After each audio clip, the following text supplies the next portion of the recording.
you know, so you're measuring, like even back to your dolphin thing. I mentioned that me and my fiance talk about our cats.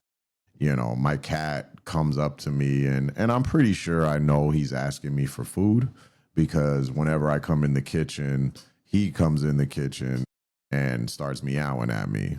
But sometimes I feed him, sometimes I don't. And he's probably looking at me like, bro, I'm asking you for food and you're just looking at me. What's wrong with you? Like, you don't understand the words like that. Well, there's that one guy online who does all those cat videos.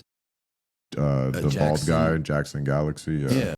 You know, and he talks about like cat communications and the way that cats actually communicate. And, you know, obviously, you know, I live alone with my 2 cats. Right. And I watch them a lot because I don't really watch TV that often. And we've talked about this offline, but, you know, like the way that Shadow seems to be like the dominant cat in a lot of ways, but yet Sam is actually in charge, it seems like, because when Shadow wants to sit in my lap, he's kind of like looking around and then he'll climb up. But if he hears like Sam coming down the stairs or something like that, he looks around and then he just jumps off and climbs onto like the ottoman. Now, Sam doesn't always get in my lap all the time, but Shadow always likes to make room for him. Right. And I think, well, that's interesting. You know, because a lot of times when they're waiting for food, it's Shadow, the one that's up there with the, you know, whacking them. Like, yeah. what are you doing, cat? Right. So, but then, you know, like when they sit next to you and they're just sitting there and then all of a sudden they reach out with the one paw and they just put, like, they'll just lay it very softly on your leg.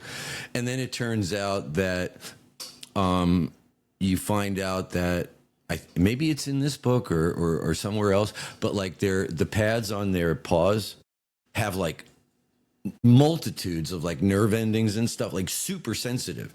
And so they can actually pick up on your stress level and stuff like that just by touching you. Right. I believe they even, I don't remember her going in specifically about cats, but anyways, I do, but I've also read somewhere that like they also have like whiskers in their paws, like the similar. With that same sort of, yeah, because their whiskers are very sensitive too. But at any rate, it's this idea of that they occupy a different. There's a word it comes up in like chapter 2, where it's the German word Umwelt, like the world that you inhabit. Yeah, and everybody has one. But before we get ahead of ourselves, this idea of human exceptionalism keeps getting reinforced all the time by people that theoretically should know better. Like, she makes a couple of quotes here.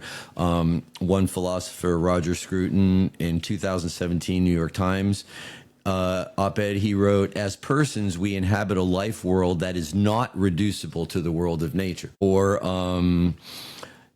another one, a geneticist, say Adam Rutherford, "We cannot satisfactorily match our behavior with other beasts, and claims that we can are often poor science." Yeah. Right. So you see, like, it's built in, and people that study the animal world, that study nature, or philosophers that should at least be a little more critical, are stuck in this. There's nature, and that human beings have risen above it. Right.